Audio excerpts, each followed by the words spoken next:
तो बात चल रही थी, हम सदा पॉजिटिव कैसे बने, हमारे संकल्प कभी ना चले, हमारा मन no question, no correction, no quotation, no opposition, मन चुप। और जिसका मन चुप है वो है योगी,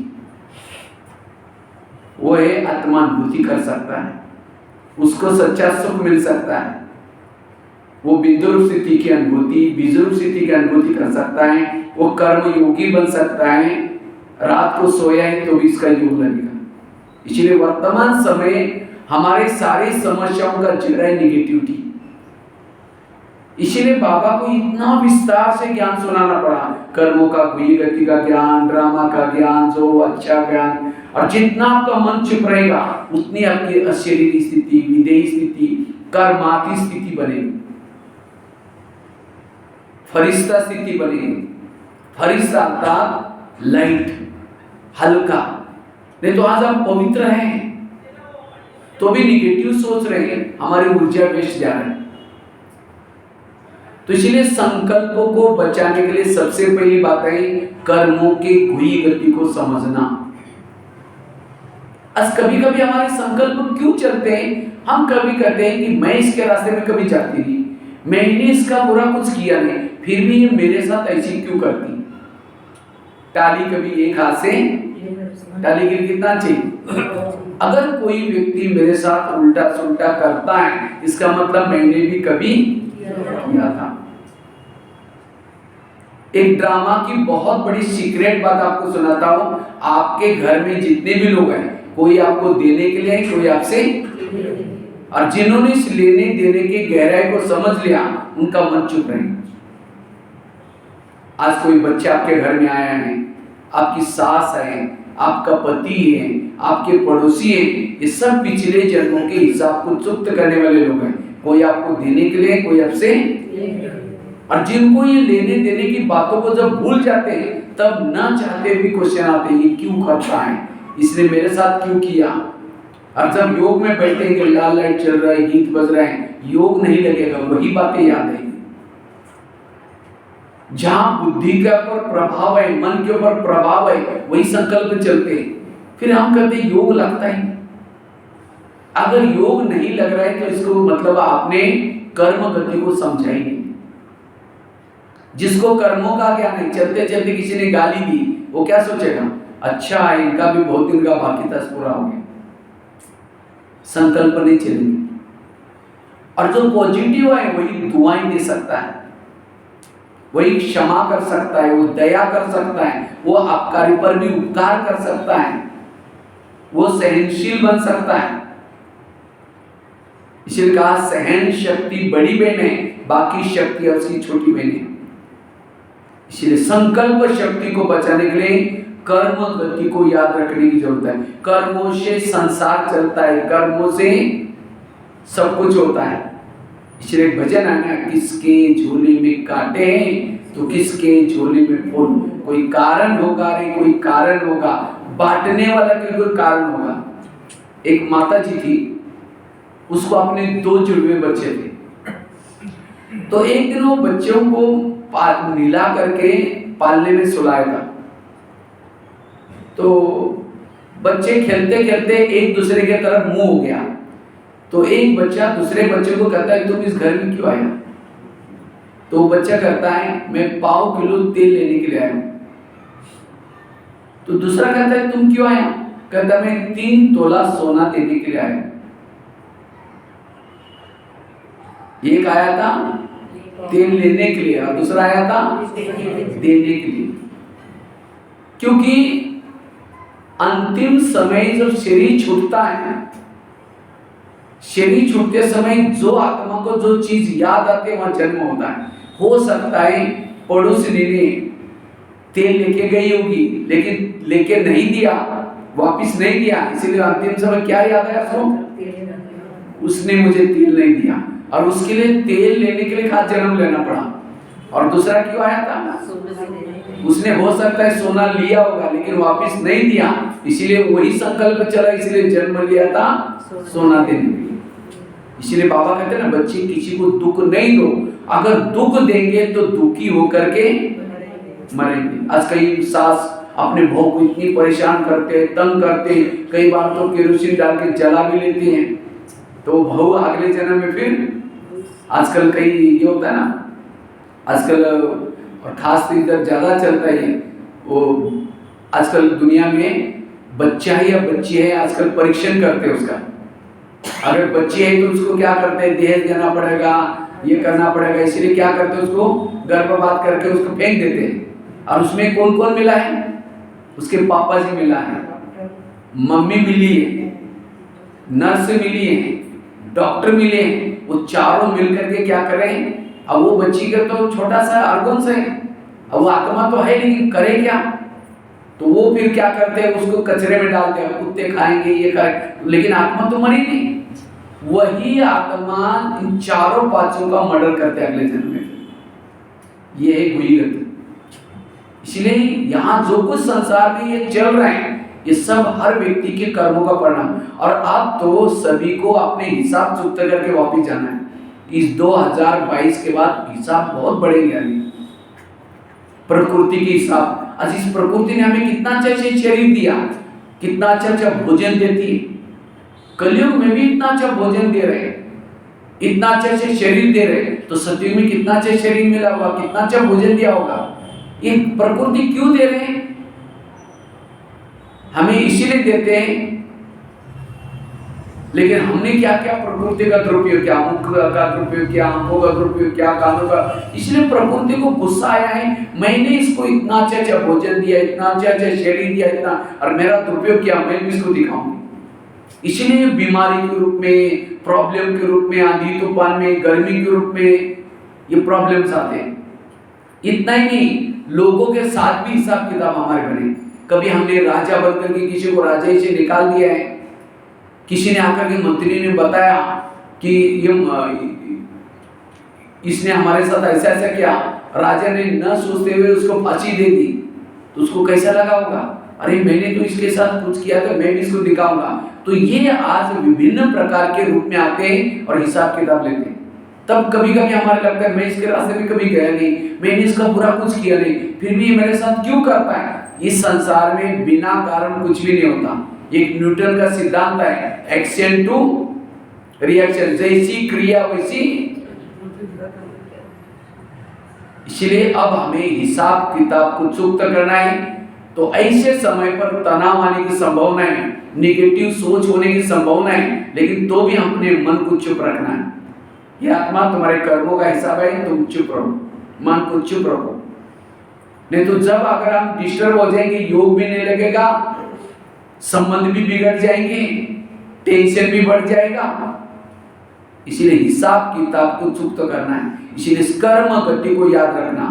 धृतराष्ट्र अंधा था, कृष्ण के पास जाता है, कहता है मुझे सजा क्यों, तो कृष्ण कहता आपने कुछ किया होगा, कहते नहीं, कई जन्म पीछे गया। एक जन्म में धृतराष्ट्र छोटा बालक था, एक पंछी को पकड़ा, एक सुई ली, उसकी आंख तोड़ी, इसलिए क्या बनना पड़ा, अंधा।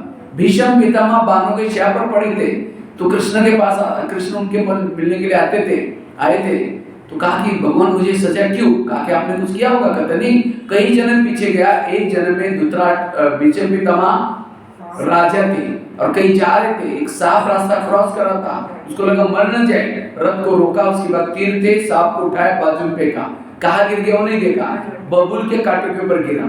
उसकी सजा भीष्म पितामह को बाणों के छाया पर दिखाई।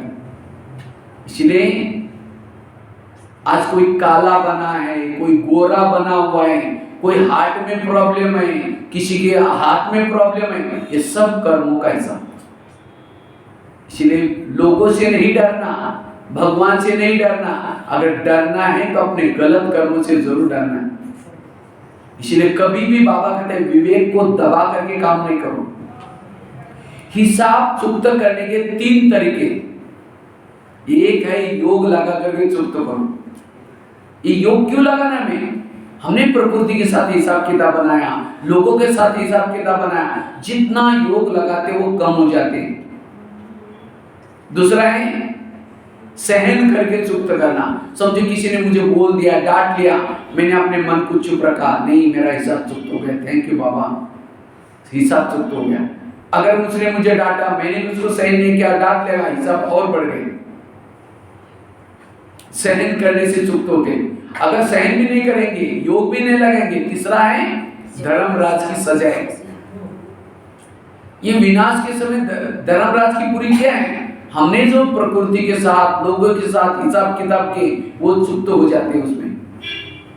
लेकिन जो विनाश के समय जो हिसाब किताब चुप करता है, वो मुक्ति में नहीं जाएगा, जीवन मुक्ति में नहीं जाएगा, अर्थात सतयुग त्रेता में नहीं आएगा। कहां जाएगा वो?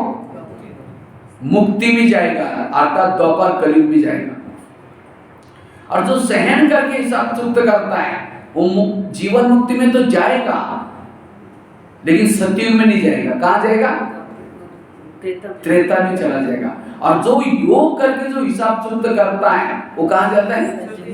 सतयुग में जाएगा, जीवन मुक्ति में जाएगा, उच्च पद प्राप्त करेगा।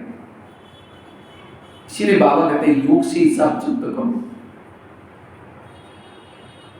तो मैं वो घटना सुना रहा था वो बच्चों की, तो माँ को लगता है बच्चे क्या बड़बड़ कर रहे हैं, कौन इसमें सोना देगा, कौन तेल देगा।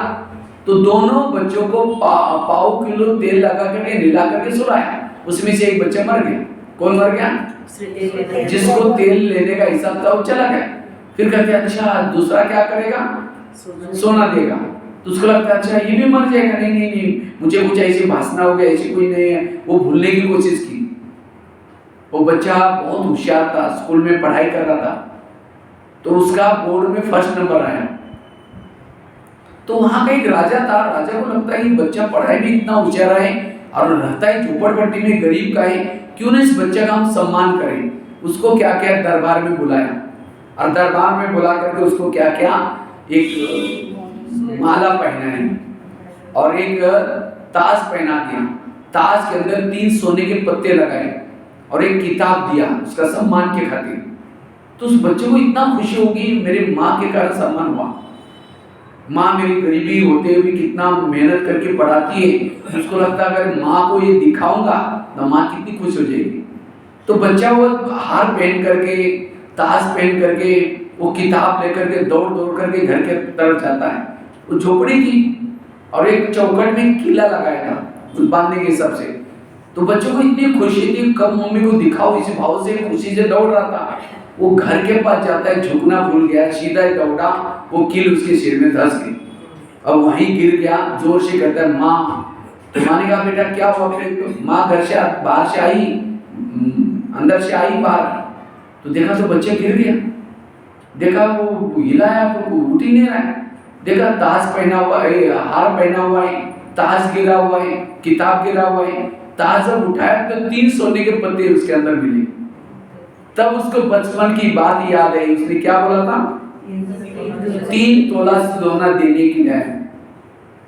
इसी तरह आज हमारे भी जीवन में कोई आपको देने के लिए, कोई आपसे, कोई माता कहती है मेरा बच्चा तो इतना प्यारा है, कितना भी उसको डांटो, कुछ भी करो, वो आपको प्यार ही करेगा, वो आपके साथ उल्टा नहीं करेगा। क्यों? आपको प्यार देने के लिए है।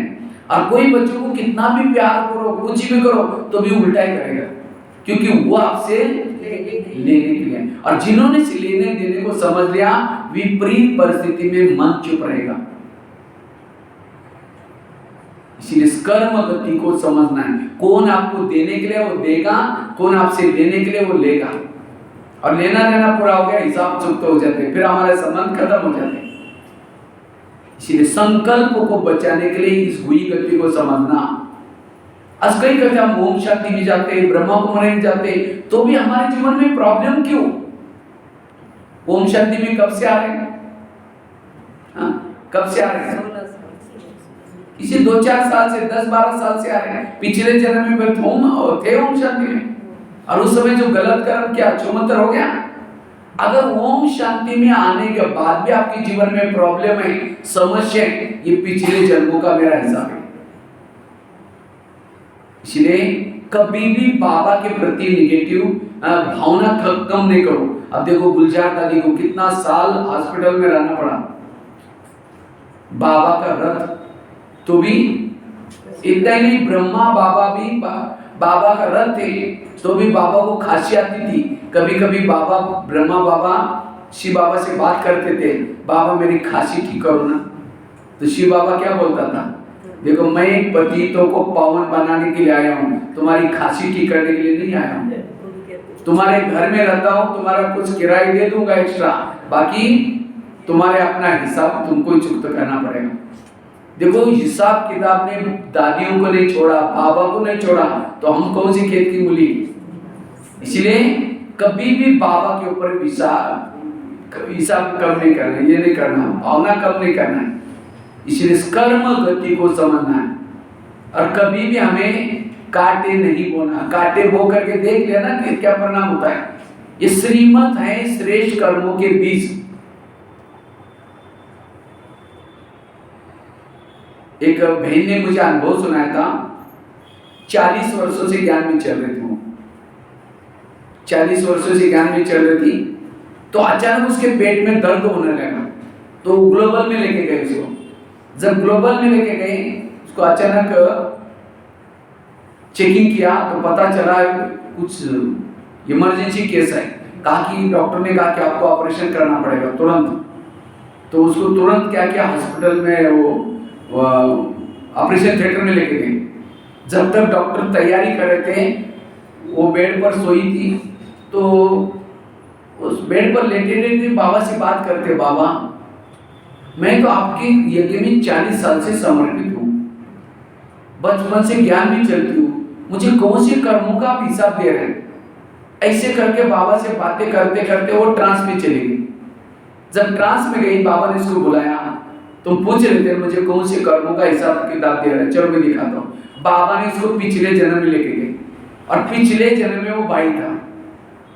हर 3 जन्म के बाद बहनों की आत्मा भाई बनते, भाई का आत्मा बहनी बनते। 3 जन्म के बाद जब आत्मा बहन के शरीर में है और भाई की शरीर का आकर्षण है, तो समझो कि अगले जन्म में वो भाई बनता है। और बहन, भाई के शरीर में आत्मा है, बहन का शरीर का आकर्षण होता है, वो अगले जन्म में बहन बनता है। ये सिद्धांत है, 3 जन्म के बाद ये होता है। तो जब वो भाई था, और उस समय पुलिस वाले की नौकरी थी उसकी, और उस समय भारत में अंग्रेज शासन था। अंग्रेज लोगों ने, पुलिस वालों को ऑर्डर मिली थी कि कोई भी अंग्रेज किसी को तंग करता उसको गोली मारो। तो वो एक अंग्रेज किसी को तंग कर रहा था, तो पुलिस वालों ने क्या किया, उस अंग्रेज को गोली चलाई। जैसी गोली मारी, वो गोली उस अंग्रेज को नहीं लगी, पीछे माता जी घास काट रही थी बगीचे में, उसके पेट में लग गई। वो इतना दर्द होने लगा, बाबा ने दिखाया तुमको मारना किसी और को था, तुमने मारा कि उस कर्म, उस आत्मा के अंदर जो आहा जो निकली, जो उसका दर्द निकला, उसका कारण आज तुम्हारे पेट में है दर्द हो रही। इतनी गहरी बातें। इसीलिए बाबा कहते हैं बच्चे किसी को दुख नहीं दो। समझो कोई सास है, बहू को मार करके, झगड़ा करके, यहाँ करके योग में बैठी है, और शुरू करके मैं आत्मा शांत स्वरूप जा रही चाह, वो कैसी जाएगी ऊपर। वो बहू के संकल्प चल रहे उधर घर में, वो नीचे खींच रहे और ये ऊपर उठ रहे, कैसी जाएगी। इसीलिए सारा दिन कोई ऐसा काम ना करो जो लोग आपको बददुआई दे, लोगों की किसी के संकल्प आपके प्रति चले, तब योग लगता है। इसीलिए हमें इस कर्म गति के गहराई को समझने की जरूरत है। हर एक को अपनी ड्यूटी एक्यूरेट करनी है। समझो कोई टीचर है गवर्नमेंट में, पीरियड चल रहा है और ये आराम से बैठा है, पढ़ाई ठीक नहीं करा रहा है, तो वो जो पेमेंट मिलता है वो क्या उसका सुख मिलेगा उनके घर वालों को? इसलिए आजकल लोग क्या करते हैं, लोग प्राइवेट में डालते हैं। क्यों? ड्यूटी एक्यूरेट नहीं कर रहे। इसीलिए हर एक को अपनी ड्यूटी एक्यूरेट करना है। कहते हैं ना पसीने की कमाई खाओ। एक बार मैं दिल्ली में रहता था, दिल्ली में रोहतक रोड था। रोहतक रोड के पास एक जो करोल बाग में पांडव भवन बना हुआ है, तो वहां मैं रहता था। रात को मेरी सिक्योरिटी की सेवा थी, दिन में खाना बनाता था, रात को पहरे का काम भी करता था थोड़ा, तो रात को फॉरेनर आते थे। तो वहां रोहतक रोड पर एक पुलिस वाला आता था, सवेरे 4 रात को 10 बजे से सवेरे 4 बजे तक उसकी ड्यूटी थी, ट्रैफिक पुलिस वाला था। तो रात को वहाँ दिल्ली में एक नियम थे कि रात को 9 बजे से सवेरे 5 बजे तक ट्रक्स जाते हैं, अलाउ होता था परमिशन की ट्रक जाने के लिए। तो जब वो पुलिस वाला आता था, सेंटर के सामने ही खड़ा रहता था, वहाँ उसका बूथ था, वो हाथ खड़ा करता था। हाथ खड़ा करने के बाद ट्रक वाले रुकते थे, कुछ पैसे देके निकल जाते थे। मैं सब ये गेट से देखता रहता था, गेट बंद करते समय। तो कभी कभी वो पुलिस वाला पानी पीने के लिए आता था अंदर, ठंडा कूलर का पानी पीने के लिए। तो मैं कहता था सर आप ही तो ट्रक को हाथ खड़ा करके जो ट्रक खड़े करते हैं और वो लोग पैसे देते हैं, ये क्या रोड का टैक्स होता है?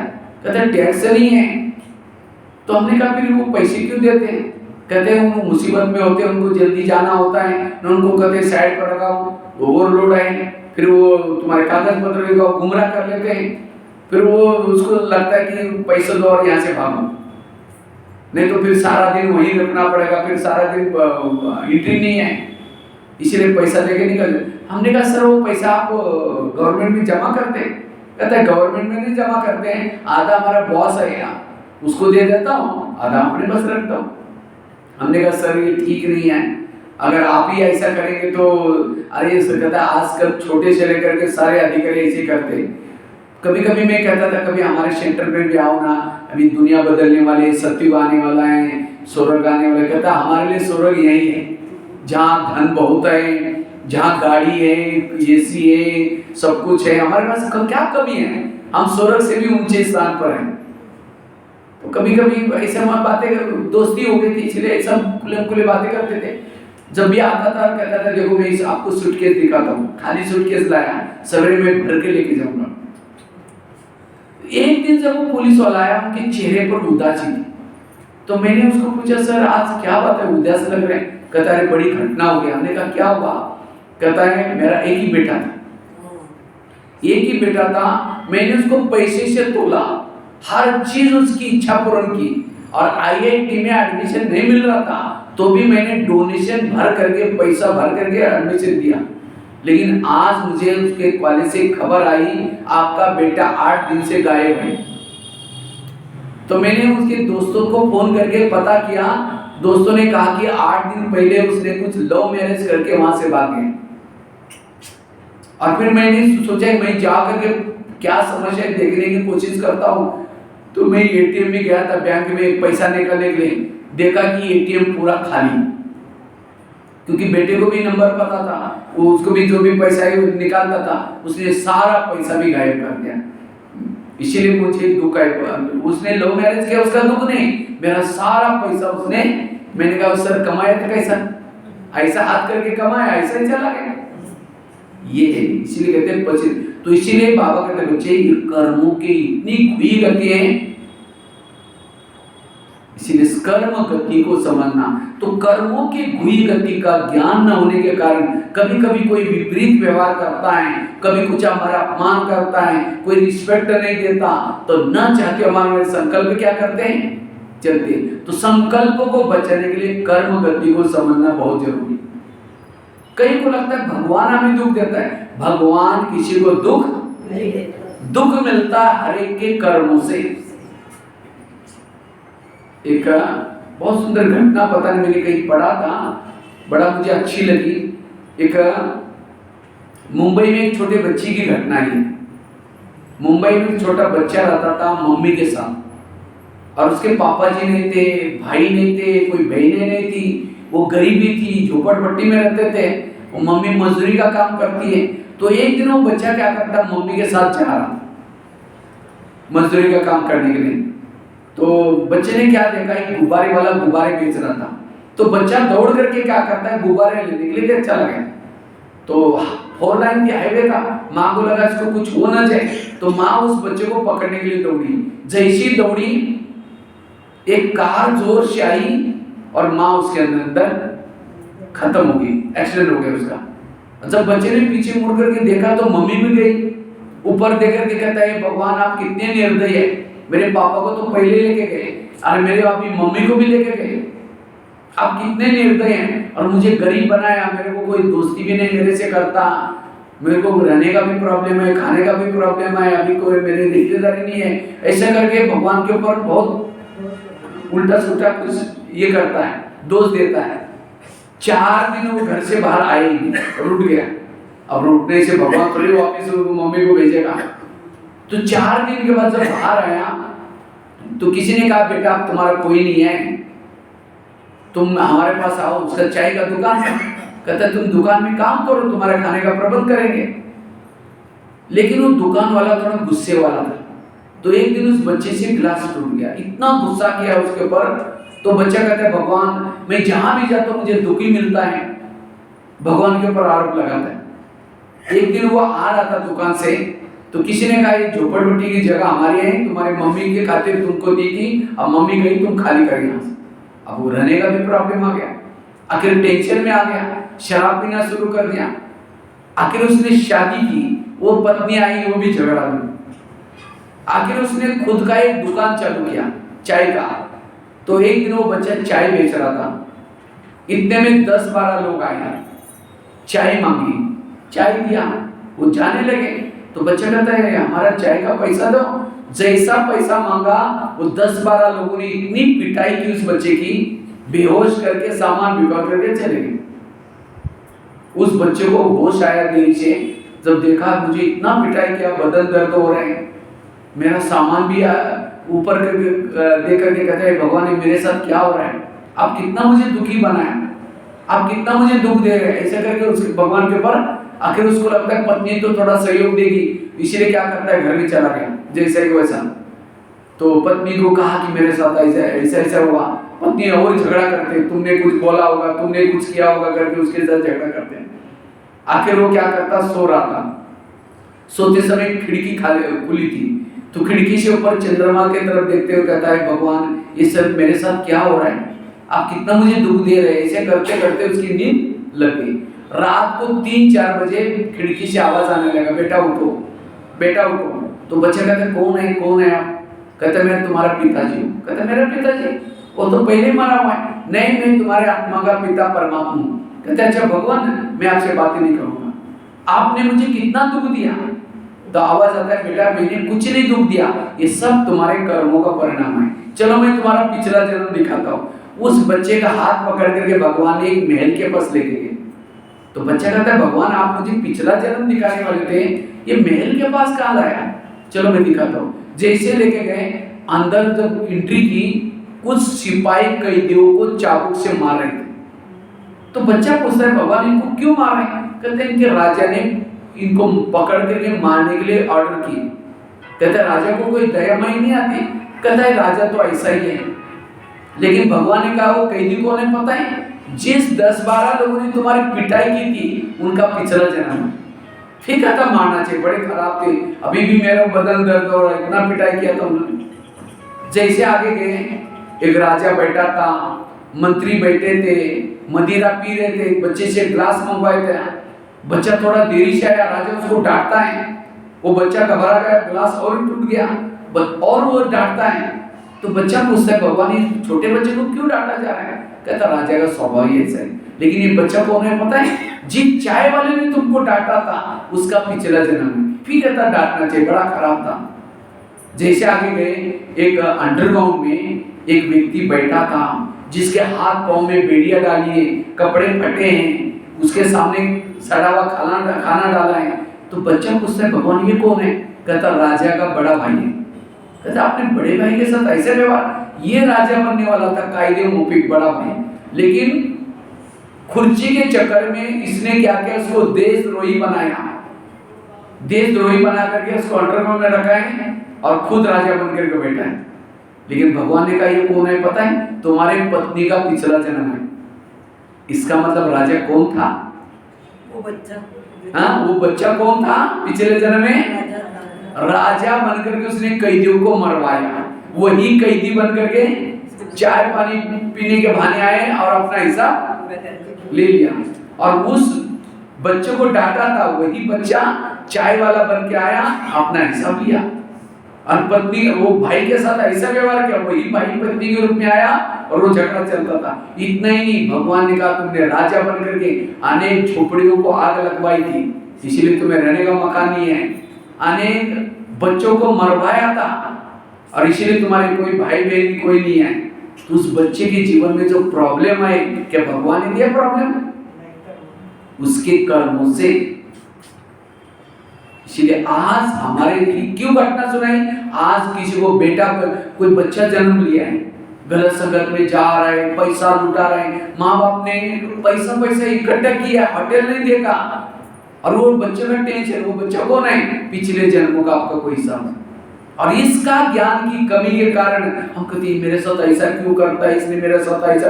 रोने से, चिल्लाने से, सोचने से खत्म होगा। मैंने बोया है मुझे, ये चुप करना पड़ा। जितना इसके डीप में जाएंगे हमारा मन चुप रहेगा, साक्षी होगा, कभी भी नेगेटिव नहीं सोचेगा। इसलिए अगर मुझे व्यर्थ संकल्प से बचना है, कर्मों के गुई गति को समझने की जरूरत है। नहीं तो कईयों को क्या होता है, नेगेटिव सोचते, व्यर्थ सोचते एक दिन ऐसा गुस्सा आएगा, क्या करेंगे उसका कोई भरोसा नहीं। अभी मैं एक जेल में गया था, 700 महिलाएं जेल में। तो एक महिला को मैंने उठा कर पूछा, आप जेल में क्यों आए?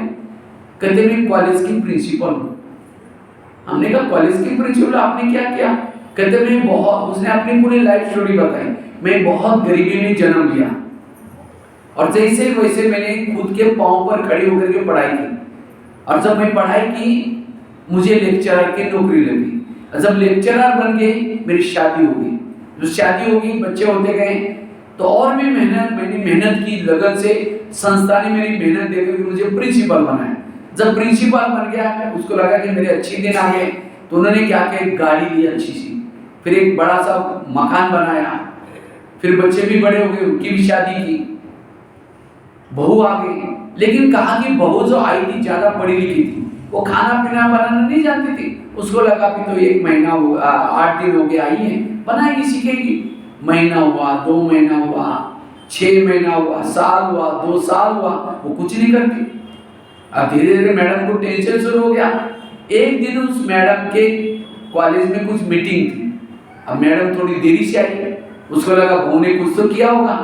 जब आई, कहा कि बेटा आपने कुछ बनाया? कहते मुझे कुछ नहीं आता। उसको लगा अब इसके कारण सबको थोड़ी भूखी मारना है। आखिर वो खाना बनाना शुरू करते हैं। चावल बनाई, सब्जी बनाई, दाल बनाई, रोटियां बेल रही थी। बहू आकर के कमर पर हाथ रख कर के खड़ी रहती है। कहते आप कॉलेज में जाते, कोई बड़ी बात है क्या? वहाँ बेल बजाओ, पानी ला करके लोग देते हैं, एसी में बैठो।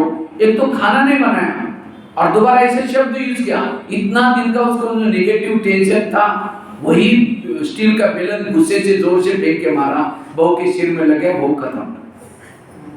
पुलिस वालों को पता चला, पकड़ के लेके गए और कोर्ट ने फैसला किया आजीवन कारावास। उस मैडम को मैंने 2-4 क्वेश्चन पूछा। हमने कहा मैडम आपको गुस्सा क्यों आया? कहते उसने मुझे टोंट मारा। मैंने कहा मैडम कहाँ लगा है, थोड़ा दिखाएंगे आप? कहते भैया टोंट थोड़ी लगता है। मैंने कहा कितना बड़ा फोड़ा आया उसका? फोड़ा भी नहीं आया। मैंने कहा कितना लीटर खून गया? खून भी नहीं आया। उस मैडम ने सब कुछ सीखा। क्या नहीं सीखा? सहन करना। ये तो एक ही एग्जाम्पल मैंने आपको सुनाया, हमने तो हजारों एग्जाम्पल ऐसे देखता रहता। इसलिए ये निगेटिव का क्या परिणाम होता है ये देख रहा हूं। इसलिए बाबा कहते बच्चे पॉजिटिव रहो। कुछ भी बच्चे ने गिलास खिलाई, इतना गुस्सा करेंगे, तेरे को अक्ल नहीं, तुम कमा के लाओ तो पता चलेगा। गिलास था 10 रुपए का, गुस्सा करेंगे, हार्ट में प्रॉब्लम आएगा, 10 लाख रुपए का ऑपरेशन करना पड़ेगा। ग्लास से भी मत हो कि आपके संकल्प है। इसलिए कभी भी संकल्पों को वेस्ट नहीं करो और संकल्पों को बचाने के लिए कर्म गति को समझ करके चलने की जरूरत है।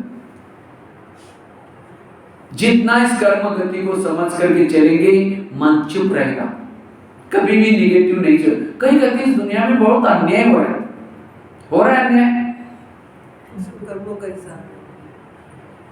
कई कहते हमारे घर के पास इतना भ्रष्ट व्यक्ति है, इतना गलत काम कर रहे हैं, भगवान उसका घर भर रहे हैं। जो घर भर रहे हैं उसके पिछले अच्छे कर्मों का फल है। आज गलत बीज बो रहे हैं, एक दिन आएगा उसका फल भी उसको मिलेगा। इसलिए कहते हैं ना भगवान के घर में देर है लेकिन अंधेर नहीं है।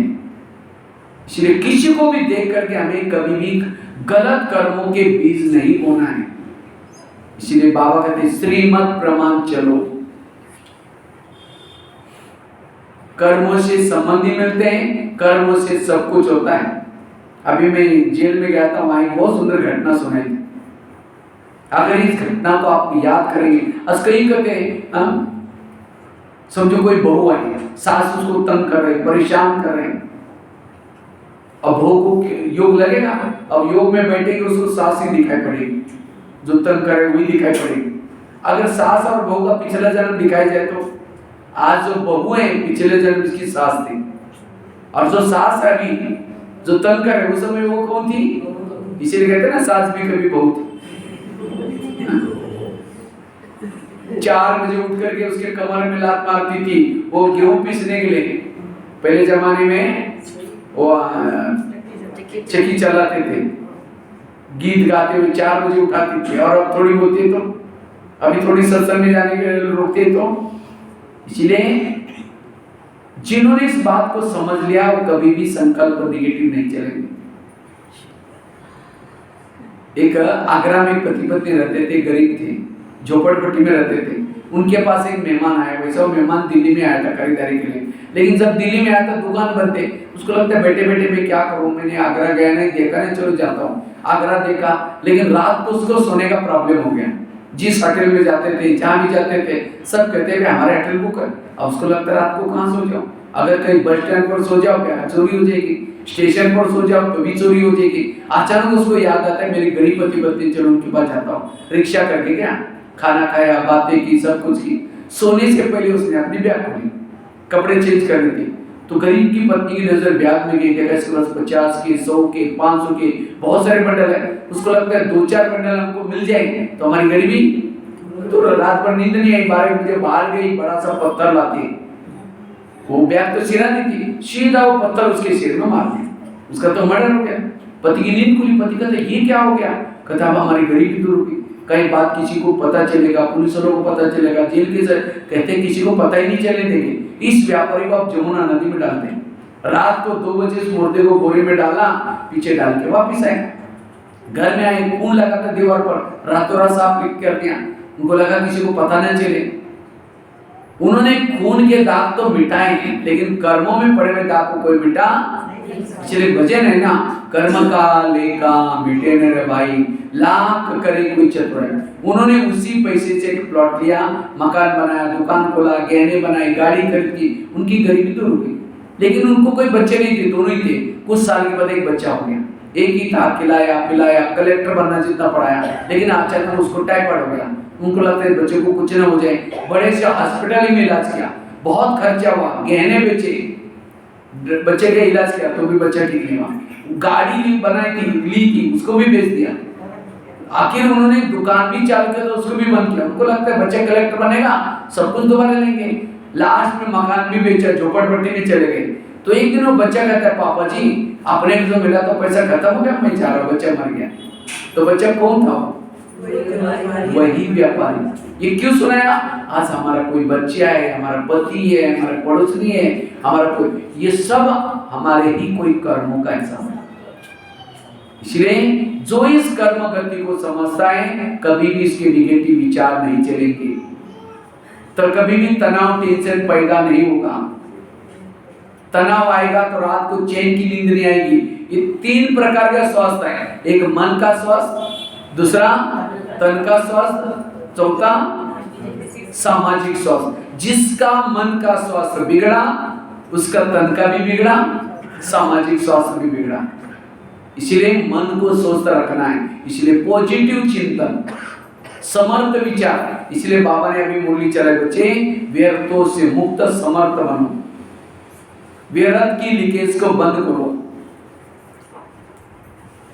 दूसरी बात है, अगर संकल्पों को बचाना है, समर्थ बनना है, ड्रामा को पक्का करो।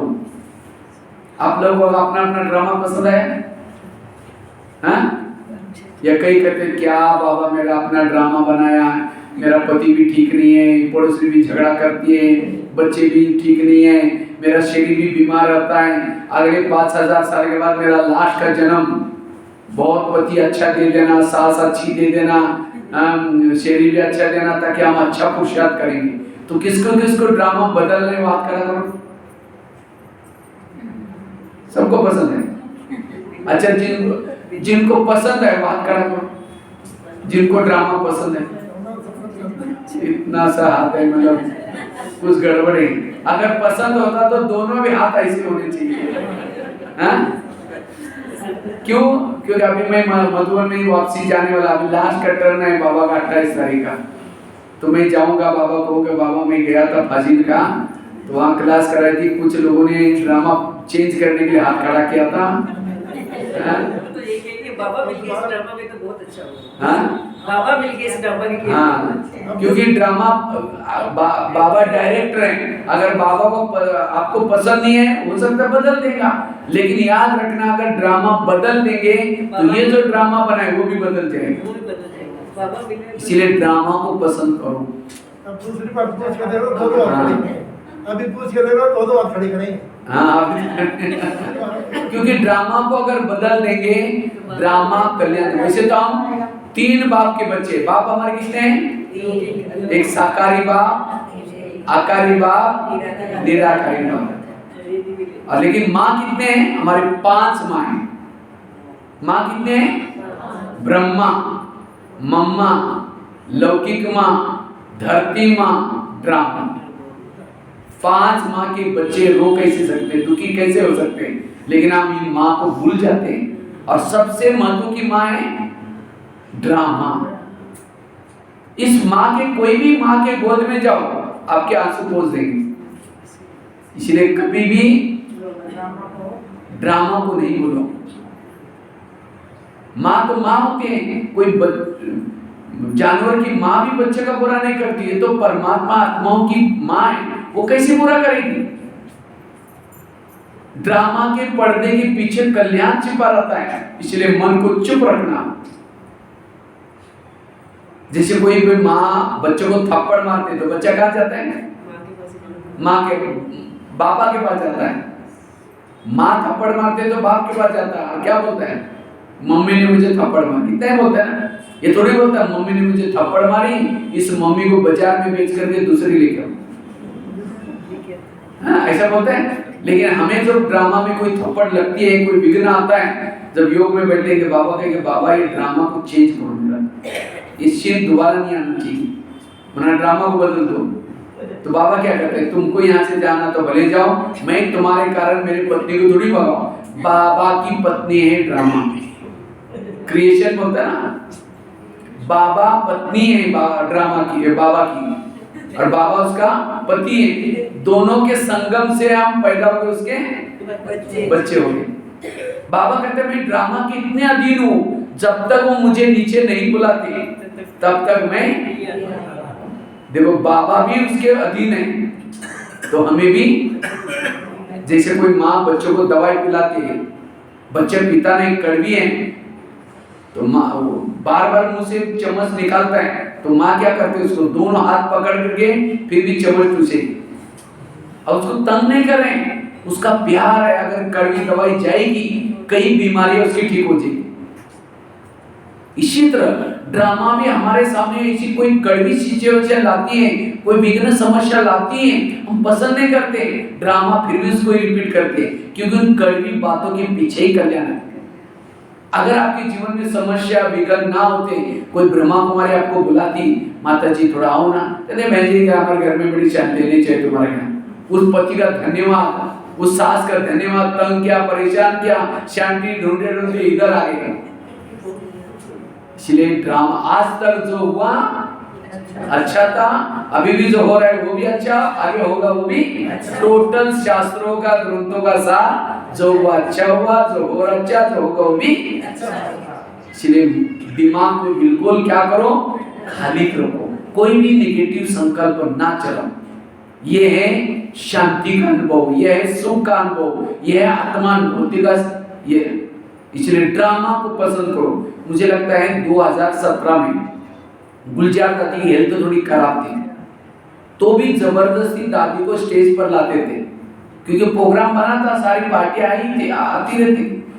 तो बाबा उस समय मुरली चलाता था, गुलजार दादी की आवाज में चलाता था, क्योंकि अव्यक्त आवाज निकालने में थोड़ी मेहनत लगती, तो गुलजार दादी की आवाज में मुरलियां चलती थी। और क्या मुरलियां चलती थी? वाह ड्रामा वाह, वाह बाबा वाह, बाप के दिल में बच्चे, बच्चों के दिल में, यही मुरली चलती थी। और एक एक मुरली में 40-40 बार 50 बार वो शब्द रिपीट होते थे। तो कई भाई बहन बोलते थे आजकल बाबा ऐसी मुरली क्यों चला रहा है? क्योंकि टोटल ज्ञान का सारा है वाह वाह। कोई गाली दे क्या बोलेंगे? जोर से बोलो वाह वाह। कोई झगड़ा करेंगे क्या बोलेंगे? वाह ड्रामा वाह। कोई अपमान करेंगे क्या बोलेंगे? वाह ड्रामा वाह। कोई निंदा करेंगे क्या बोलेंगे? और कोई माता जी का पति शराब पी करके पिटाई करे क्या बोलेंगे? तो इस माता को क्या बोलना है? वाह ड्रामा। आप कहेंगे भाई जी वो पति शराब पी करके पिटाई करे तो वाह वाह कैसे निकलेगा? तो भी इस माता को क्या बोलना है?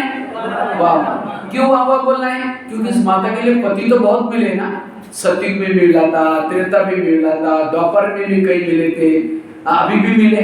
सतयुग के पति तो बहुत अच्छे थे, ना शराब पीते थे, ना मारते थे, ना पीटते थे, सोने के महलों में रहते थे, पुष्पक विमान उसके सामने था, वो देवता था, दिल्ली में रहता था। लेकिन क्या उस देवता रूपी पति के कारण बाबा मिला उसको? और अभी का पति फाजिलका में रहता है, भले मारता है, पीटता है, शराबी है, कुछ भी है, लेकिन उसके कारण कौन मिला है? तो उस माता के लिए वो सतयुग का देवता वाला पति अच्छा या अभी का फाजिलका वाला अच्छा? कौन सा अच्छा? हाँ, उसको और ही बोलना चाहिए बाबा ऐसा ही पति 5000 साल के बाद भी फाजिलका वाला जरूर मिल जाए। इसके कारण बाबा मिला है। इसीलिए बाबा कहते बच्चे हमें कोई पति को नहीं छोड़ना है, सास को नहीं छोड़ना है, गली वालों को नहीं छोड़ना है, ऑफिस को नहीं छोड़ना है, उसी जगह पर रहो, अपने विचारों को पॉजिटिव बनाओ। इसलिए कहते हैं ना नजर बदलो तो नजारे, अपनी सोच को बदलो। सतयुग में भी शरीर मिला था, कंचन काया था, शरीर से खुशबू आती थी, लेकिन क्या उस शरीर के आंखों से बाबा को देखा? कहा उस शरीर के कानों से भगवान के महावाक्य सुने? क्या उस शरीर के ऊपर भगवान की नजरें पड़ी थी?